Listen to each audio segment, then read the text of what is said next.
Hello students, अभी हमने देखा कि बोहर मॉडल में किस तरीके से किसी ऑर्बिट की रेडियस वेरी करती है एनर्जी के साथ साथ, किस तरीके से वेलोसिटी वेरी करती है। इन सब के हमारे पास फॉर्मूले आ गए हैं।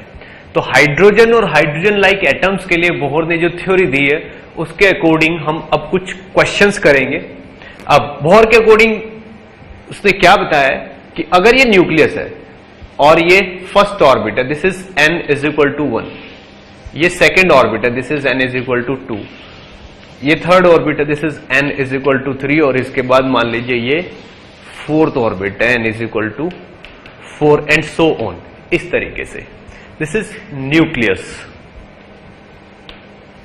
तो ये और ये और ये और ये, इनमें इलेक्ट्रॉन से जो घूम रहे हैं, बोहर के अकॉर्डिंग क्या बोला है उसने, अगर कोई इलेक्ट्रॉन एनर्जी कंज्यूम करता है तो वो आउटर शेल में चला जाता है। आउटर मतलब न्यूक्लियस से दूर, ज्यादा एनर्जेटिक शेल में, ठीक। और अगर फोटोन लूज करता है या एनर्जी लूज करता है तो वापस आ जाता है अपनी पुरानी स्टेट में, ग्राउंड स्टेट में। This is ground state,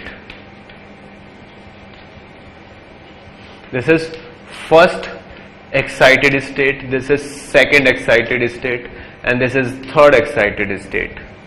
actual में इसके लिए n की वैल्यू 1 होगी, इसके लिए 2 होगी, इसके लिए 3 होगी, इसके लिए 4 होगी, इस तरीके से। अब ये फॉर्मूला, यानी कि अगर कोई इलेक्ट्रॉन एक ट्रांजिशन ले रहा है, ठीक है ना, तो मान लीजिए वो n1 से जा रहा है n2 में, ठीक, तो वो कितनी एनर्जी का फोटोन कंज्यूम करेगा या रिलीज करेगा, एमिट करेगा या एब्जॉर्ब करेगा, वो किस फॉर्मूले से दिया जाता है, Rydberg constant R into Z square और 1/n1 का स्क्वायर माइनस 1/n2 का स्क्वायर, इस फॉर्मूले से दिया जाता है। रिडबर्ग कांस्टेंट की वैल्यू कितनी होती है, R is equal to 1.97 into 10⁻7 in SI unit. ये रिडबर्ग कांस्टेंट की वैल्यू होती है। Z atomic number of this atom और n1 और n2 इनिशियल और फाइनल स्टेट्स हैं, ठीक है ना। अब देखिए क्वेश्चन क्या है, उसने ये बोला है, इसके ऊपर हम बहुत सारे एग्जाम्पल करेंगे जिससे हमें वो और फंडे क्लियर हो जाएंगे। इसने बोला hydrogen atom in a state of binding energy 0.85 electron volt. एक स्टेट है जिसके corresponding binding energy is 0.85 electron volt, binding energy इतनी है। मेक्स अ ट्रांजिशन,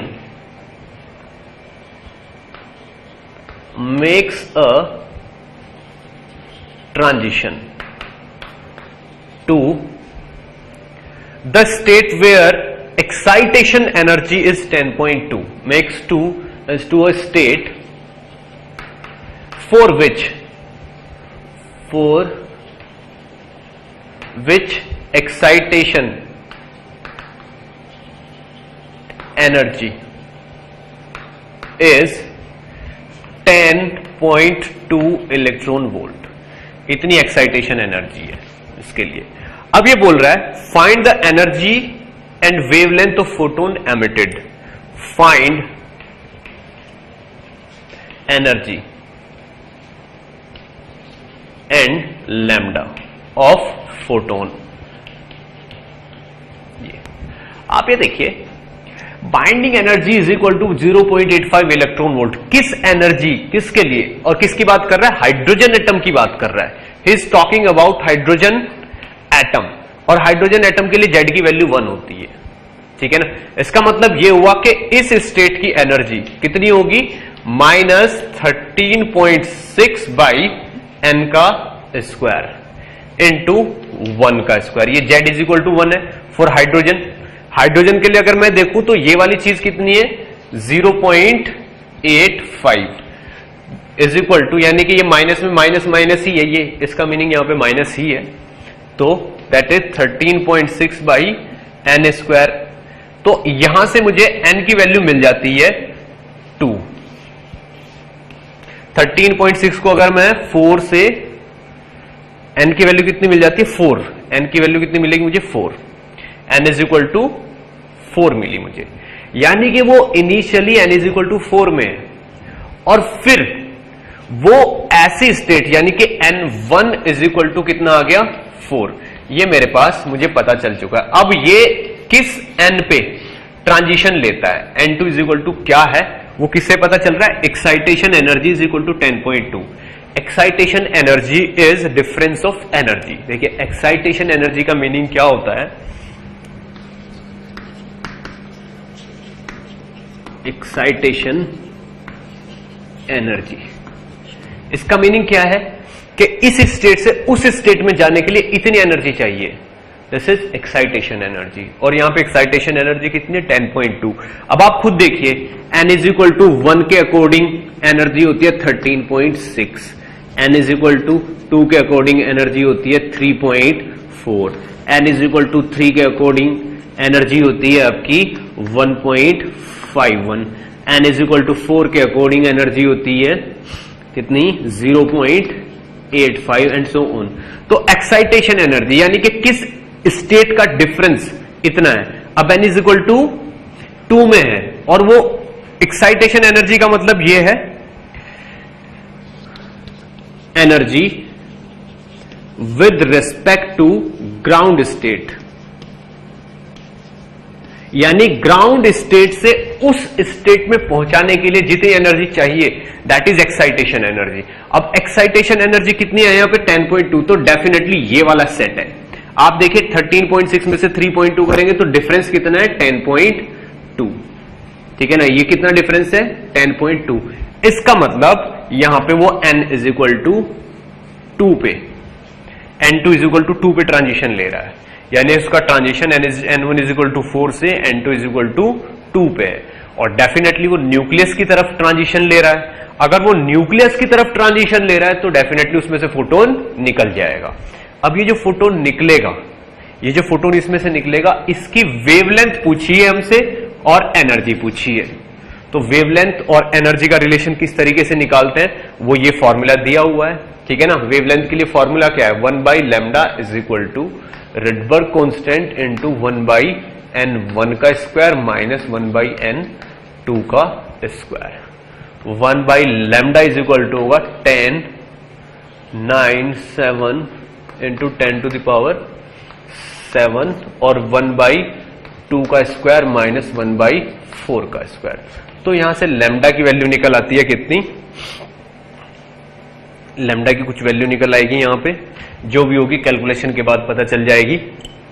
तो दिस इज अप्रोक्सीमेटली व्हाट से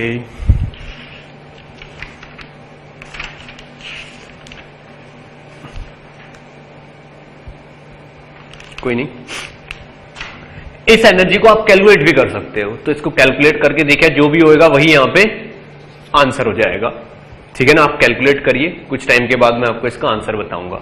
अब क्या होता है, अब आप एक चीज देखिए, अगर यहां पे जो क्वेश्चन में ट्विस्ट दिया है, इन्होंने क्या दिया है, इन्होंने दिया बाइंडिंग एनर्जी और एक्साइटेशन एनर्जी। इन दोनों का हमें बिल्कुल क्लियरली पता होना जरूरी है कि बाइंडिंग एनर्जी क्या होती है और एक्साइटेशन एनर्जी क्या होती है। बाइंडिंग एनर्जी किसी स्टेट की एनर्जी है, ठीक, यानी कि जो ग्राउंड स्टेट है उसमें बाइंडिंग एनर्जी 13.6 इलेक्ट्रॉन वोल्ट है। इसका मतलब यह है कि अगर 13.6 इलेक्ट्रॉन वोल्ट एनर्जी उस इलेक्ट्रॉन को दे दी जाए तो वो उस स्टेट से निकल के इनफाइनाइट पे चला जाएगा, ठीक। This is called binding energy, यानी कि इलेक्ट्रॉन को बांध के रखने के लिए जो एनर्जी चाहिए होती है, जो एनर्जी हम यूज कर रहे होते हैं, दैट इज बाइंडिंग एनर्जी। तो ये इसी स्टेट की बाइंडिंग एनर्जी है। और ये एक्साइटेशन एनर्जी, एक्साइटेशन एनर्जी ये है कि ग्राउंड स्टेट से किसी दूसरी स्टेट में इलेक्ट्रॉन को पहुंचाने के लिए जो एनर्जी देनी होती है दैट इज एक्साइटेशन एनर्जी। तो n इज इक्वल टू 2 के लिए एक्साइटेशन एनर्जी 10.2 है, n इज इक्वल टू 3 के लिए एक्साइटेशन एनर्जी डेफिनेटली 13.6 माइनस 1.51 होगी, और n इज इक्वल टू 4 में पहुंचाने के लिए excitation energy 13.6 minus 8.5 electron volt होगी। तो इस चीज को बोलते हैं एक्साइटेशन एनर्जी। दोनों की इंफॉर्मेशन से हमें पता चलता है कि ट्रांजिशन किस स्टेट से किस स्टेट में हुआ है, ठीक। उसकी हेल्प से हम लैम्डा निकाल सकते हैं। अब यहां पे अगर मुझे एनर्जी पूछी जाए तो एनर्जी होगी hc अपॉन लैम्डा। तो यहां से एनर्जी भी निकल आएगी। ठीक, इसको अच्छे से नोट करिए, फिर मैं आपको एक और एग्जांपल देता हूं।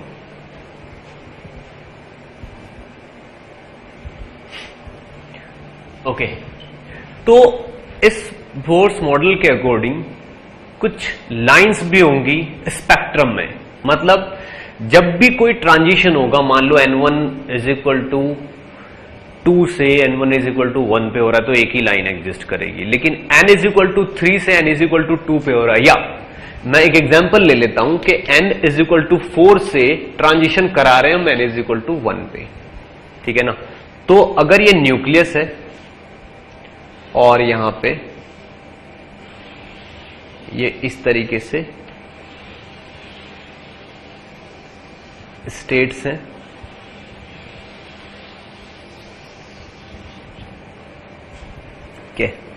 और ये n इज इक्वल टू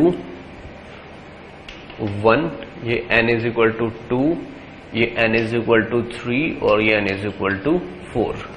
मान लीजिए n इज इक्वल टू 4 से या n is equal to n is equal to 4 से n इज इक्वल टू 1 पे ट्रांजिशन करा रहे हैं। इलेक्ट्रॉन के पास ये भी एक तरीका है, इससे जो फोटोन निकलेगा उसकी एनर्जी कितनी होगी, 1 by lambda is equal to, या वेवलेंथ क्या होगी, 1 by lambda is equal to r into 1 by n is equal to 4 और n इज इक्वल टू 1, यानी कि 1 बाई 1 का स्क्वायर माइनस 1 बाई 4 का स्क्वायर, इससे निकल आएगी। इसके पास एक और तरीका है, ये भी ले सकता है कि पहले ये इसमें जंप करे और फिर इसमें जंप करे। इस केस में दो लाइनें बनेगी, एक फोटोन तो यहां से यहां तक निकलेगा, दूसरा फोटोन यहां से यहां तक निकलेगा। इसके बाद एक तरीका और है कि ये ट्रांजिशन यहां पे ले पहले, फिर यहां पे ले, ठीक। और इसमें भी दो तरीके कि पहले एक ट्रांजिशन यहां ले, ठीक, और फिर एक ट्रांजिशन यहां ले और फिर यहां के बाद एक ट्रांजिशन ऐसे ले, ये भी तरीका है। तो यहां पे एक फोटोन यहां पे निकलेगा, एक यहां पे निकलेगा, एक यहां पे निकलेगा, ठीक। तो यहां से n इज इक्वल टू 4 से n इज इक्वल टू 1 तक ट्रांजिशन लेने के बहुत सारे तरीके हैं, ठीक, जिनकी वैल्यू निकाली जा सकती है number of lines, n is number of lines, यानी कि जो जिस जिस वेवलेंथ के फोटोन हमें मिल सकते हैं उसकी वैल्यू क्या होगी। उसका फॉर्मूला होता है n2 minus n1 plus 1 into n2 minus n1 divided by 2, ठीक। अब आप ये देखिए, अगर n is equal to n2 n1 क्या है, वो स्टेट्स हैं जिनके बीच में हम लाइनें, नंबर ऑफ लाइनें काउंट कर रहे हैं। यहां पे देखो, मान लो n2 की वैल्यू 4 है, n1 की वैल्यू 1 है, तो यहां पे नंबर ऑफ लाइंस कितनी होगी, 4 minus 1 plus 1 multiply by 4 minus 1 divided by 2। तो यहां से जो आंसर आएगा इसको नोट करिए अच्छे से, फिर मैं एक्सप्लेन करता हूं।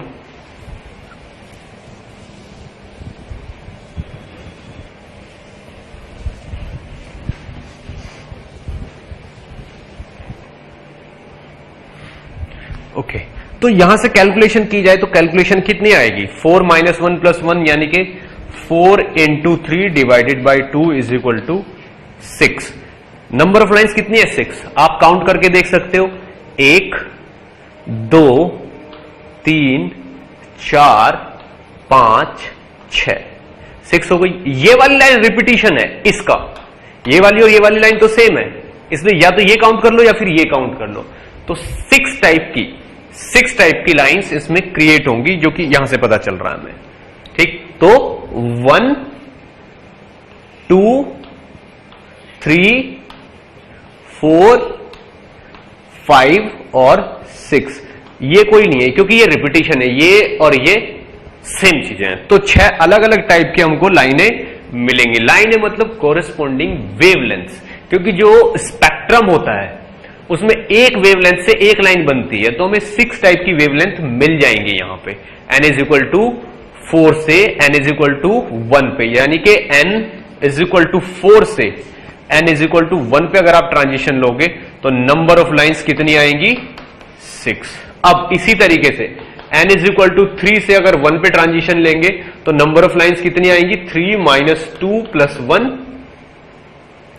3 माइनस 1, 1 पे ले रहे हैं ना, 3 minus 1 plus 1 n2 minus n1 यानी कि 3 माइनस 1 डिवाइडेड बाई 2 कितनी आ जाएंगी 3 minus 1 into 6 by 2, 6 by 2 is equal to 3 होनी भी चाहिए इतनी।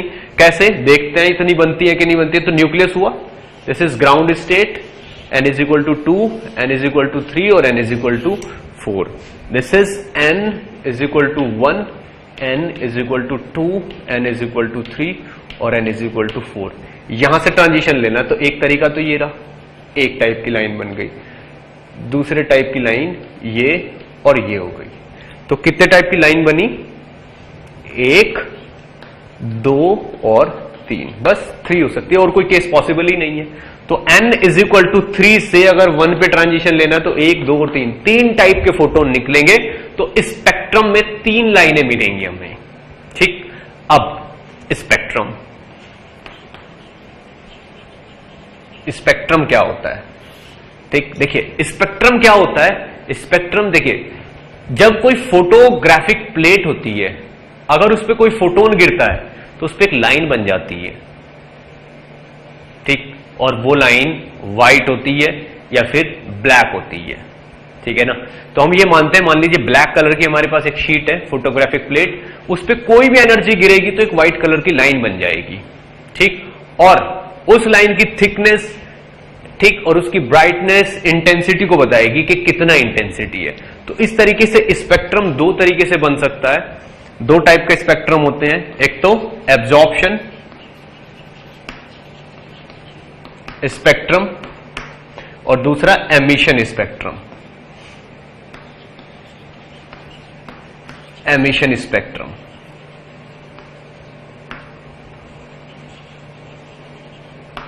एब्जॉर्प्शन स्पेक्ट्रम और एमिशन स्पेक्ट्रम। अब ये एमिशन और एब्जॉर्प्शन स्पेक्ट्रम क्या होते हैं वो मुझे थोड़ा सा समझाना है। ठीक, मान लीजिए यहां पे ये एटम है, ये न्यूक्लियस, ये उनकी ऑर्बिट्स, ये, और यहां पे एक फोटोग्राफिक प्लेट। ठीक, अब ये इलेक्ट्रॉन्स हैं, ये जो रिवॉल्व कर रहे हैं। अब मान लीजिए यहां से बहुत सारे फोटॉन्स जा रहे हैं इस तरीके से।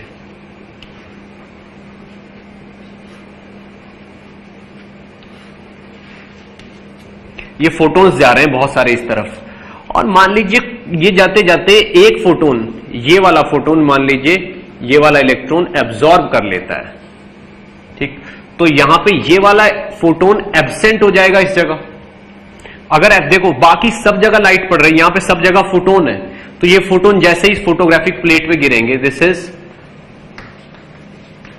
फोटोग्राफिक प्लेट, ये फोटोन जब इस फोटोग्राफिक प्लेट पे गिरेंगे तो इसको व्हाइट बना देंगे।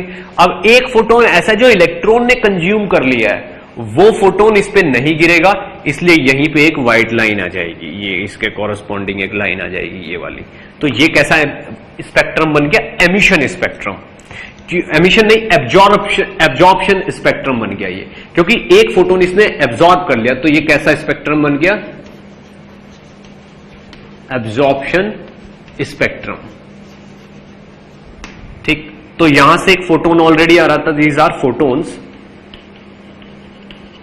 तो ये फोटोन इसने कंज्यूम कर लिया, कंज्यूम करके ये वाला फोटोन एब्सेंट हो गया, ये वाला फोटोन एब्सेंट हो गया, तो यहां पे लाइन आई ही नहीं। ठीक, तो इससे हमें पता चल जाएगा कि एक फोटोन ऐसा कंज्यूम हो चुका है इस एटम में। तो दिस इज एब्जॉर्प्शन स्पेक्ट्रम। अब एमिशन स्पेक्ट्रम। एमिशन स्पेक्ट्रम देखिए, मान लीजिए ये न्यूक्लियस है और ये आपका एटम है, ये ऑर्बिट है, ये यहां पे फोटोग्राफिक प्लेट है। तो ये जो इलेक्ट्रॉन है, ठीक है ना, मान लीजिए इसने यहां से इस जगह से यहां पे ट्रांजिशन लिया है, ठीक है ना, तो यहां से एक फोटोन चलेगा ऐसे और यहां पे एक व्हाइट लाइन बना देगा, this will be a white line. तो ये कैसा हुआ, ये हुआ एमिशन, एमिशन स्पेक्ट्रम। ये यहां पे एमिशन स्पेक्ट्रम हुआ।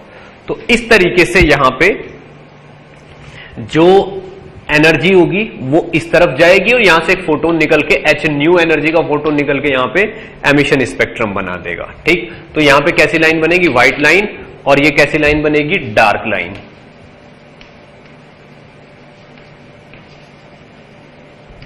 ये बनेगी डार्क लाइन। तो इस तरीके से स्पेक्ट्रम को हम थोड़ा सा समझ सकते हैं कि किस किस टाइप के स्पेक्ट्रम होते हैं, एमिशन स्पेक्ट्रम और एब्जॉर्प्शन स्पेक्ट्रम। इनसे हमें यह पता चलता है कि फोटोन कंज्यूम हुआ है या फिर एमिट हुआ है। क्लियर? अब इसके बाद क्या होता है कि ये जो स्टेट्स हैं इनको रिप्रेजेंट करने का एक दूसरा तरीका भी है। ठीक है, इनको रिप्रेजेंट करने का एक और तरीका है। जैसे n इज इक्वल टू 1 पे ट्रांजिशन हो रहा है, तो n इज इक्वल टू 1 पे बहुत टाइप के ट्रांजिशन हो सकते हैं। n इज इक्वल टू 2 से हो सकता है, n इज इक्वल टू 3 से हो सकता है, n इज इक्वल टू 4 से हो सकता है, और ये ट्रांजिशन बीच में हॉल्ट लेके भी हो सकते हैं। तो जितने भी transition n is equal to 1 पे होते हैं, ठीक है ना, उनको अलग से नाम दे देते हैं, उस पूरी सीरीज को बोलते हैं लाइमन सीरीज। और जितने भी transition n is equal to 2 पे होते हैं, दोज आर बामर सीरीज। ठीक, तो अगर मैं यहां पे इस जगह पे ड्रॉ करूं वो लेवल्स, मान लीजिए ये दीज आर एनर्जी लेवल्स, ये एनर्जी लेवल्स हैं। ये चीज मैं थोड़ी सी पहले भी एक्सप्लेन कर चुका हूं।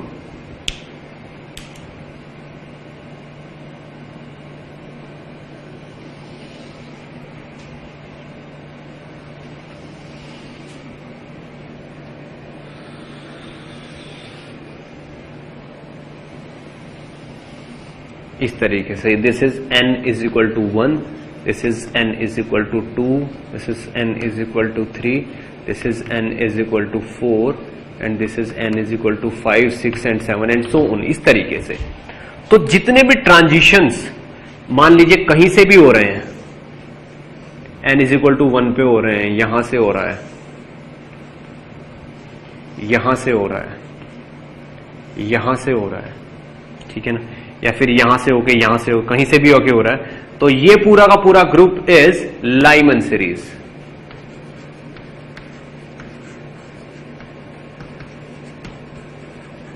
लाइमन सीरीज, ठीक है। अब जितने भी ट्रांजिशन यहां पे हो रहे हैं n इज इक्वल टू 2 पे, वो सब बामर सीरीज कहीं से भी हो रहे हैं। मान लीजिए ये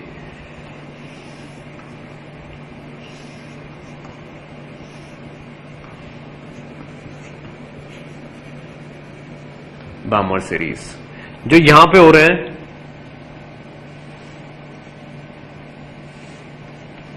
कहीं से भी हो रहे हो, बस इस स्टेट पे आके गिरने चाहिए n इज इक्वल टू 3 पे, ये n इज इक्वल टू 2 और ये n इज इक्वल टू 1, ठीक है ना। बामर सीरीज के बाद आता है Paschen series.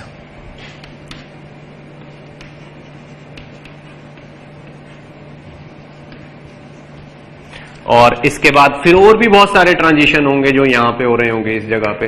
This is Balmer Paschen, ये ब्रैकेट, ये n is equal to 4 Brackett, और फिर ये क्या हो, Pfund series, Pfund series PFUND, Pfund series ये होता है। इस तरीके से इनको कैटेगराइज भी किया जा सकता है। अब मैं एक एक करके लाइमन सीरीज, बामर सीरीज और पासन सीरीज की प्रॉपर्टीज एक्सप्लेन करूंगा, तो बोर्स मॉडल आपको काफी कुछ और डिटेल में पता चलेगा।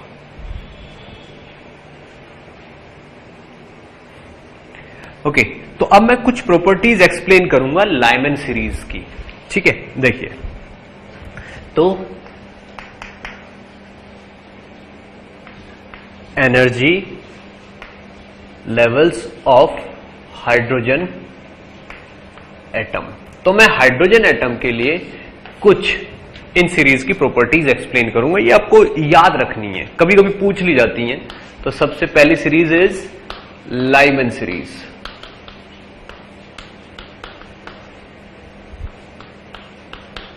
ये हमें कब मिलती है? कब मिलती है? जब electron, when electron jumps from n is equal to any value to n is equal to 1। तो इसका जनरल फॉर्मूला क्या होता है? 1 by lambda is equal to Rydberg constant into 1 का स्क्वायर माइनस 1 बाई n का स्क्वायर। जब n is equal to, हम ये वाला जो n है, n इज इक्वल टू 2 रखेंगे, ठीक है ना, तब जो लैम्डा मिलेगा that will be minimum, energy will be minimum और लैम्डा विल बी मैक्सिमम इसके कोरस्पॉन्डिंग, ठीक। और जब n is equal to infinite रखेंगे that means lambda is minimum. देखिए n is equal to infinite और n इज इक्वल टू 2 का meaning क्या है। लाइमन सीरीज तब मिलती है जब इलेक्ट्रॉन जंप करके आता है n इज इक्वल टू 1 पे, ठीक है ना। n इज इक्वल टू 1 पे आने का मतलब है वो किसी भी स्टेट में 1 पे आ सकता है, ठीक। अब सबसे कम एनर्जी का डिफरेंस कब आएगा, जब n इज इक्वल टू 2 से n इज इक्वल टू 1 पे आए। तो n इज इक्वल टू 2 से जब n इज इक्वल टू 1 पे आता है उस वक्त जो फोटोन निकलता है वो मिनिमम एनर्जी का निकलता है, ठीक है ना। तो लैम्डा तो यहां पे मैक्सिमम हो जाता है बट एनर्जी यहां पे मिनिमम हो जाती है, मिनिमम एनर्जी, ठीक। अब अगर इस फॉर्मूले में मैं n इज इक्वल टू 2 रख देता हूं तो 1 by lambda is equal to हो जाता है रेडबर्ग कांस्टेंट इंटू 1 बाई 1 का स्क्वायर माइनस 1 बाई 2 का स्क्वायर, और यहां से लैम्डा की वैल्यू निकल के आती है 1212 एंगस्ट्रॉम, 1212 एंगस्ट्रॉम। और इसी तरीके से ये क्या हुई, दिस इज मैक्सिमम, और इसी तरीके से मिनिमम वैल्यू क्या निकल के आती है, lambda is equal to 912 angstrom, ये, ठीक। और ये क्या है, इसने बोला this series lies in ultraviolet region of electromagnetic spectrum. Definitely ये जो फ्रीक्वेंसी या जो लैम्डा एग्जिस्ट करता है ये तो अल्ट्रावायलेट रीजन में ही है, अल्ट्रा वायलेट रीजन, ये अल्ट्रावायलेट रीजन में ही है, ठीक है ना। Lyman series obtain in emission as well an in absorption spectrum, और लाइमन सीरीज एमिशन और एब्जॉर्प्शन दोनों टाइप के स्पेक्ट्रम में रिसीव की जा सकती है, मिलती है। इसको नोट करिए अच्छे से, फिर आगे की कुछ और स्टेप्स में एक्सप्लेन करता हूं।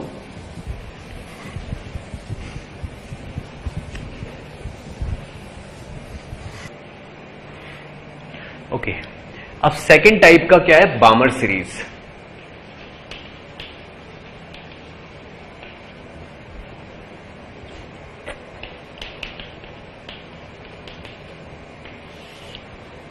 बामर सीरीज, बामर सीरीज का मतलब कब जब n is equal to n से transition n is equal to 2 पे होता है।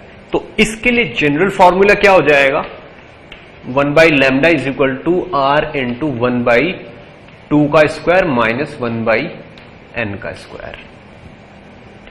डेफिनेटली जब n इज इक्वल टू 3 होगा तो बिल्कुल एडजेसेंट ऑर्बिट होगी, बिल्कुल पास वाली ऑर्बिट से जब ट्रांजिशन होगा तो मिनिमम एनर्जी होगी और मैक्सिमम लैम्डा होगा, और जब n is equal to infinite होगा तो यहां पे आपको मिनिमम लैम्डा मिलेगा, ठीक। तो इसके कॉरेस्पॉन्डिंग जो लैम्डा निकालेंगे हम, तो 1 बाई लैम्डा का फॉर्मूला कितना हो जाएगा, रेडबर्ग कांस्टेंट 1 बाई 2 का स्क्वायर माइनस 1 बाई 3 का स्क्वायर। तो यहां से लैम्डा की जो मैक्सिमम वैल्यू आ जाएगी वो कितनी आ रही है इसके लिए, 6563 एंगस्ट्रॉम, ठीक है ना। और लैम्डा की मिनिमम वैल्यू कितनी आ रही है इसके लिए, 3636 एंगस्ट्रॉम। और ये जो वेवलेंथ हमें मिल रही है ये वेवलेंथ विजिबल रीजन में पड़ती है, विजिबल रीजन,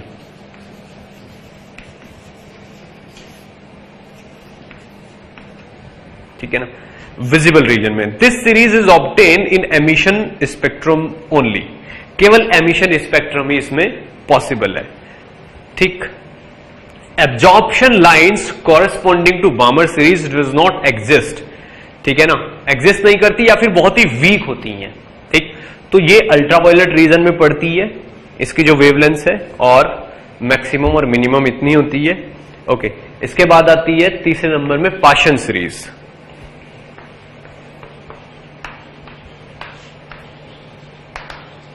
पाशन सीरीज के लिए क्या होता है, n is equal to n से n इज इक्वल टू 3 पे ट्रांजिशन होना चाहिए, और इसके लिए लैम्डा मैक्सिमम और लैम्डा मिनिमम मैं डायरेक्ट लिख रहा हूं। For this lambda maximum is 18747 angstrom and lambda minimum is 8202 angstrom. ये डेफिनेटली इंफ्रारेड रीजन में पड़ेगी, इंफ्रारेड रीजन इसमें आएगी ये चीज। अब फोर्थ इज ब्रैकेट सीरीज।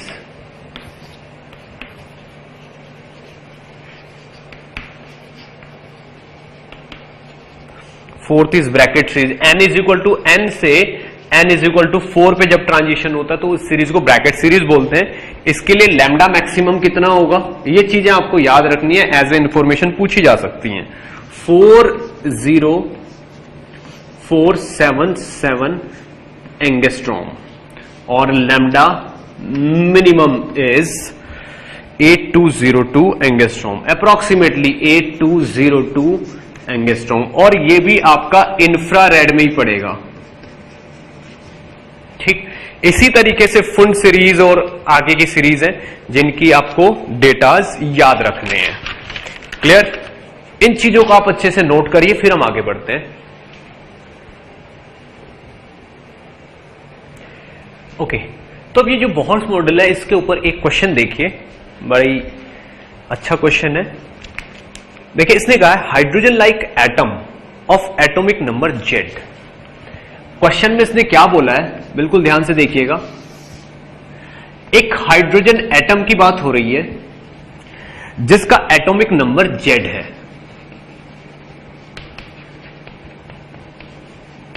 ठीक। Is in excited state of quantum number 2n, n is equal to 2n में ये किसी एक्साइटेड स्टेट में है इस टाइम, ठीक है ना। इट कैन एमिट, ये जो है it can emit,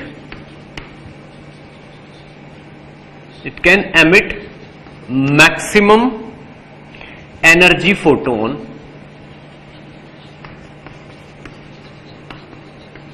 of E is equal to 204 electron volt. यानी कि ये जिस स्टेट में है उसमें से ये मैक्सिमम एनर्जी 204 का ट्रांजिशन ले सकता है, बस, ठीक। अब इसने क्या बोला है, फिर इसने बोला है इफ इट मेक्स, इफ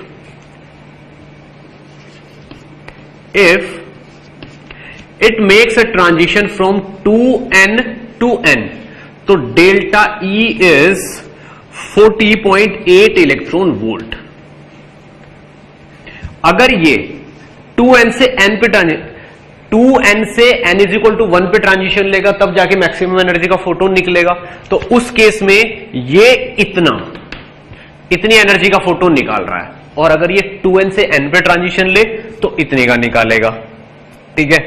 अब ये बोल रहा है find n and z, find n and z, n और z की वैल्यू बताइए।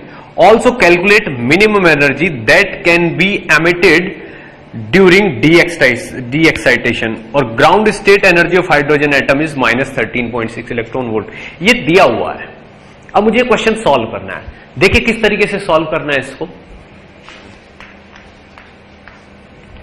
उसने बोला है कि जो एनर्जी है वो कितनी है, 204। अब एनर्जी का मैं फॉर्मूला लिख रहा हूं for hydrogen like atom. Hydrogen like atom के लिए En इज इक्वल टू था -13.6 Z square by n square electron volt, ठीक।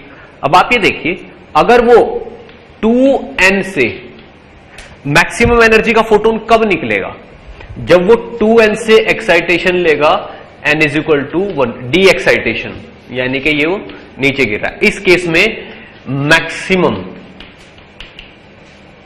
एनर्जी का फोटोन निकलेगा, तो इस केस में एनर्जी कितनी होगी, 204 electron volt is equal to minus का 13.6 Z square as it is आएगा, और यहां पे आएगा 1/2n का स्क्वायर, 1/1 का स्क्वायर लो, क्योंकि बड़ी क्वांटिटी पहले आनी चाहिए और छोटी क्वांटिटी बाद में आनी चाहिए। 1/1 का स्क्वायर